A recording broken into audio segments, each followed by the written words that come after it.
The Peter Schiff Show.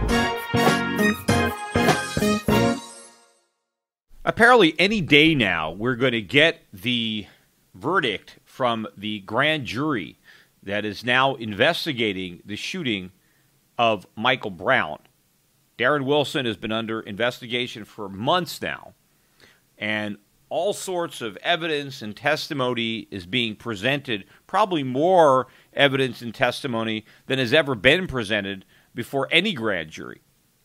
So they are certainly taking their time in deliberation. They are leaving no evidentiary stone unturned. And we're going to get an announcement soon as to whether or not Darren Wilson will be indicted, whether or not there was a crime committed or sufficient evidence to believe that Officer Wilson committed a crime such that we should bring the evidence to a jury. And of course, in a jury, they need to convict. They need to be convinced beyond a reasonable doubt. That is not the standard for a grand jury, and the grand jury's decision does not have to be unanimous. There just has to be probable cause to believe that a crime may have been committed and enough evidence to suggest that it should be given to the jury. But here, this grand jury is probably being given all the evidence that might possibly come out at trial. And of course, a lot of that evidence has been leaked.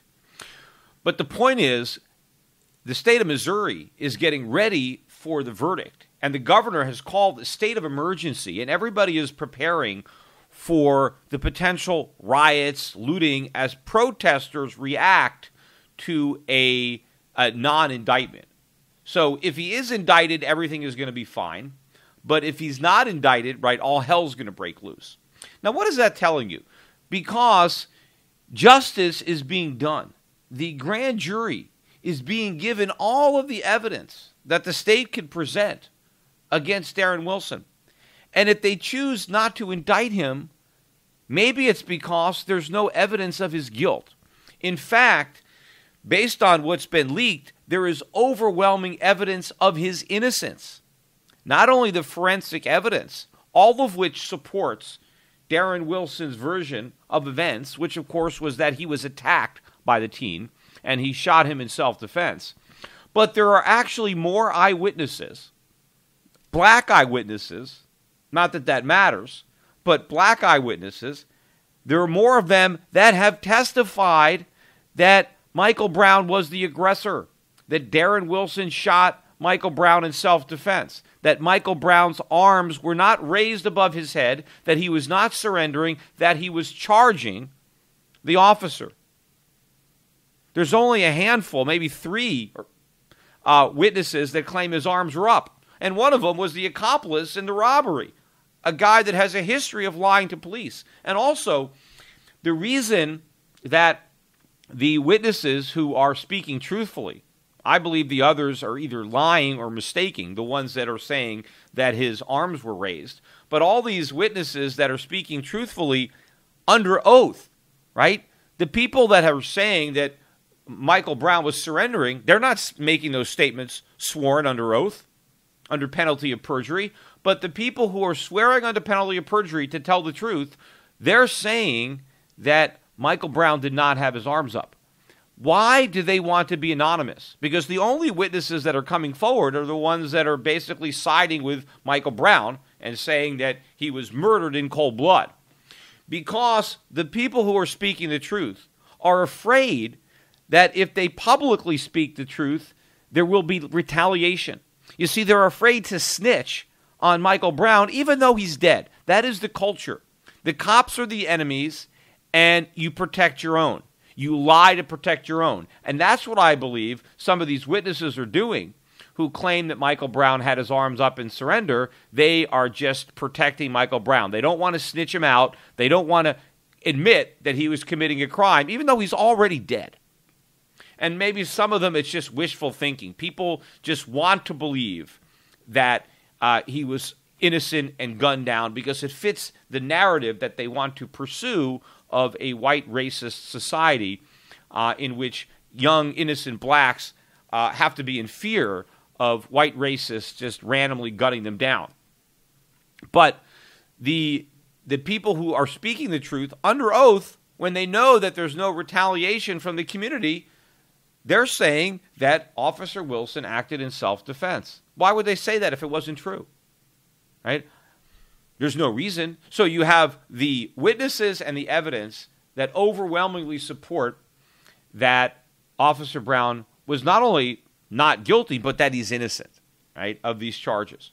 Now, you would think that the community, upon finding that out, would be relieved. Oh, my God, we were worried that there was so much racism in the police force that our young, innocent boys were getting killed simply because they were black. To find out, well, no, that's not the case. It was just this one kid who, assaulted a policeman and tried to kill him, and that's why he got shot. You'd think they would be relieved because now, mothers don't have to tell their children how dangerous it is to walk the streets while black. They just have to tell their children not to break the law, to listen to the police. Remember, what are all the things that that Michael Brown did that day that led to him being shot? See, these are the things that parents have to tell their kids not to do. Number one, don't rob a convenience store, right? And maybe even number two, don't smoke pot while you're, a kid, because he was there to buy cigars so he can fill them up, these swishers, with marijuana. And by the way, he was stoned at the time he was shot. He was probably stoned at the time he robbed the convenience store. So, A, don't rob a convenience store. B, if you do rob a convenience store, be as inconspicuous as possible. Don't walk in the middle of the street. Walk on the sidewalk, right? Because had he done that, Darren Wilson never would have spotted him, never would have noticed him, never would have connected him with the robbery, and he'd still be alive today, right? Number two, if you do walk in the middle of the street and a policeman sees you and asks you to go into the sidewalk, just do it. Especially when you're holding a box of stolen cigars. Just don't be belligerent. Don't tell the officer to F off or something. Just, thank you, officer. I'm sorry. Go to the sidewalk. Had he done that, probably still be alive.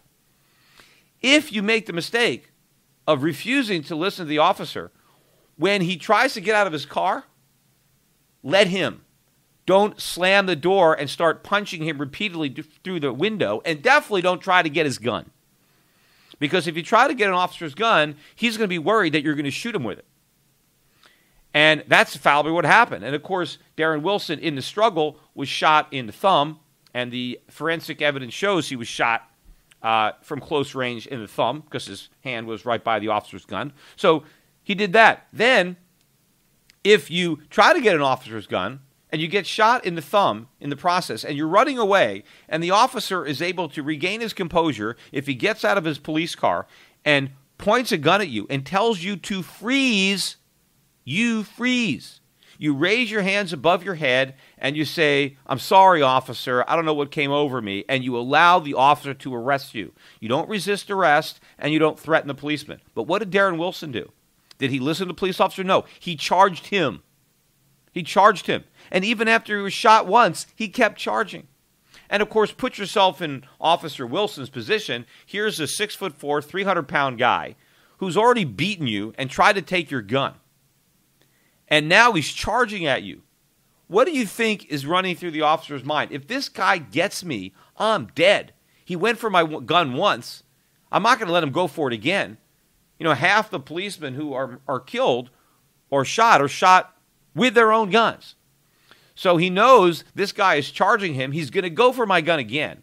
I am not going to take that chance. It's his life or mine.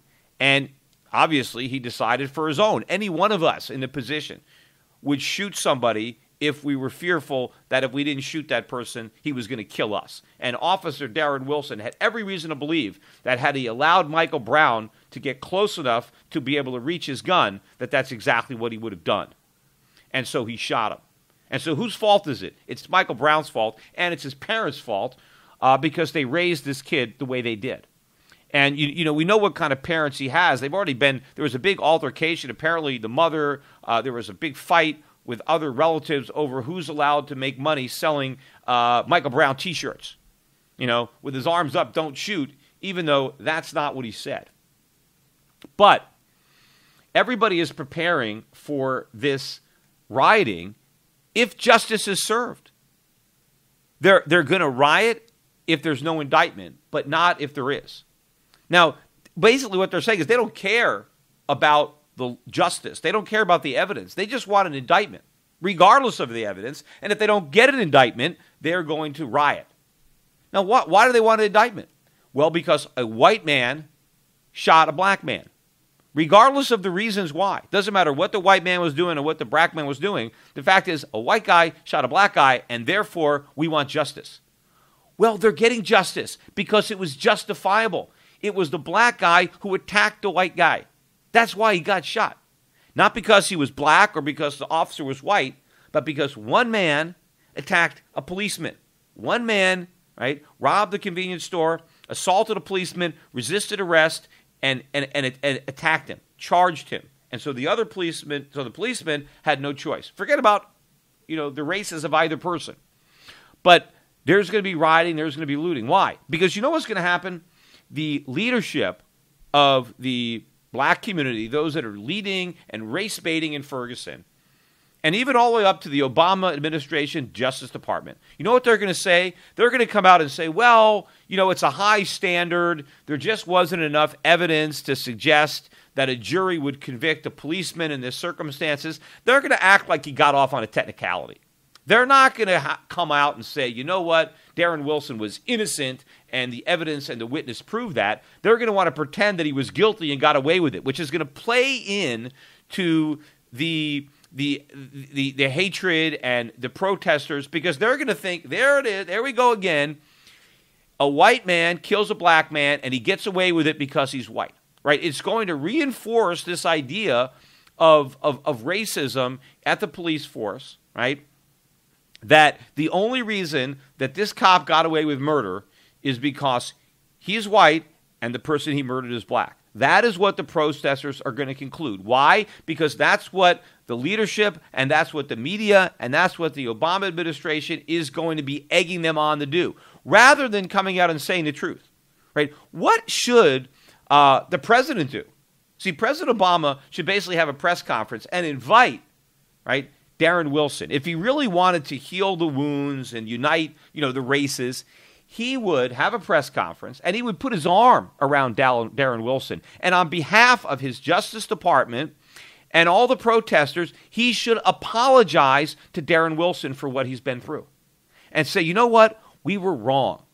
We were guilty of racism ourselves. We condemned you without the facts, without the evidence, because all we saw were white and black. We saw a black man shooting a white man, a white man shooting a black man, and the white man was a policeman, and the black man was 18, and now he's dead, and we just assumed that you shot him in a racist rage, that you used excessive force, that you were unjustified, and because a couple of people claimed that Michael Brown had his arms up, we just believed those people. Even though it was possible that they were mistaking or lying, we just believed them anyway because we wanted to, because we're racist ourselves, right? Because you are white, and we just assumed the worst simply because you were white. And now we've apologized. And if he said something like that, if the black community, if the leadership came out and said, we were wrong, justice was done. There's no reason to protest. There's no reason to riot because justice was done. Darren Wilson is not guilty. He did not murder Michael Brown. He did not use excessive force. Isn't that a relief? Aren't we glad to know that? We just rushed to judgment and we were wrong. But they are not going to say that. I'll bet my bottom dollar that they are going to pretend that this is an outrage. They are going to feed the furor of those rioters and demonstrators by talking about how this is another example of how the justice system has failed the black community. Just like with Trayvon Martin. Just keep pretending that his killer got away with murder too. Just like Michael Brown's killer is getting away with murder. And why? Because they're white or white Hispanic or whatever they want, however they wanted to describe him. George Zimmerman, right, was a white Hispanic. But Zimmerman got away with murder as far as the black community is concerned, or a number of people in the community. I'm not going to speak monolithically, obviously not everybody. And they're going to think the same thing. They're going to think that Darren Wilson got away with murder only because he's white and the system is rigged. And, Michael Brown will still go down as some kind of a martyr, some kind of the new face of the civil rights movement, because everybody is afraid to challenge the narrative. Because if you challenge the narrative, people are going to call you a racist yourself. So you have to pretend. And they're going to say, well, we don't really know what happened. It was kind of murky. There's mixed evidence both ways. But at the end of the day, the grand jury just didn't think that the prosecution could get a unanimous conviction beyond a reasonable doubt. No, I'm sure that the grand jury members are 100% convinced that Darren Wilson is innocent. There is so much evidence, right? The eyewitness accounts, Darren Wilson's account, the injuries he suffered, and all the forensic evidence regarding Michael Brown's body, the trajectory of the bullets, the splattering of the blood, where he was shot, the blood inside Darren Wilson's car. There's probably hasn't been many cases where there's been so much evidence of innocence, not just a lack of evidence of guilt, but a preponderance of evidence of innocence. They should come out and make these claims. Because if they spoke honestly about it, there would be no rioting. There would be no looting. So to the extent there is, and then, you have, Michael Brown's parents coming out and calling for peace, calling for a lack of violence. Why don't they tell the truth about their son? That's the way to guarantee there's no lack of violence. Instead, they go over to the United Nations and testify before the UN about police brutality and pretending that their son, was murdered, that he had surrendered, and he was murdered in cold blood, when that's a lie. And they have to know that's a lie. They must have seen this evidence. Plus, they know their son. He's not the gentle giant that they're portraying him to be. I mean, that's just not true, and they have to know it. They raised him. And in fact, his family, no one in their family is not gentle either. The apple didn't fall far from the tree, it looks like, with respect to Michael Brown and his family. I feel sorry that he wasn't raised in a better way. He'd still be alive today. But of course, all of this is part of the problem with the social welfare state and the war on drugs and all the things that the government has done to screw up the inner cities and to screw up black families and cause so many young black kids to be raised out of by their mothers with absent fathers, and a lot of people are dying and are in jail. But it's not because of white racism, and we can blame it on white racism all we want. But the more we do that, the worse the problem is going to get, because it distracts our attention from what's really going on, from what blacks really have to fear. It's not being shot by white racists. That's the last thing that most blacks have to worry about. There are a lot of things they need to worry about, and there are some serious problems, and they're not going to get addressed. The real problems in the inner cities with violence and murder and crime, if we're going to just pretend it's because of racism, then all of those problems are going to get worse because we can't get to the root of them. But we'll see what happens. We're going to get some announcement, and I hope I'm wrong. I hope the civil rights leaders, will step it up and swallow their pride for the sake of truthfulness, and to avert any kind of property damage or loss of life that may result if they want to pretend that this is some kind of travesty of justice, that it's just another example of a white man getting away with murder because he's white, and all the white privilege and the double standards, instead of coming out and telling the truth. If they don't have the guts to do that, I'm hoping that they do. Right? I hope I'm wrong on this and how I think they're going to react. But just thinking about what's happened before, I'm expecting the opposite. Now, maybe despite that, right? As they're out there talking about the big travesty of justice, right? And they're also at the same time going to be calling for peaceful demonstration. They're going to be deploring publicly, we know violence, no violence, even though their words are going to incite violence, even though they're trying to pretend that they don't want it, right? If they really didn't want it, they would be honest. But we'll see. I mean, maybe the citizens of Ferguson, maybe they can rise above the leadership in the civil rights community or the Obama Justice Department. Maybe I'm not. Maybe society isn't giving them enough credit. Maybe they'll figure out that they've been had, right? That this whole thing was a sham, and their anger is being misplaced. So we'll see. Maybe the citizens of Ferguson, they'll be the ones to surprise me, and maybe they'll rise to the occasion and accept justice rather than adopt their own version of racism. Today's financial advisors behave like pro wrestling TV commentators. They scream that the recovery is strong, debt is manageable, inflation is low, and that the Federal Reserve has everything under control.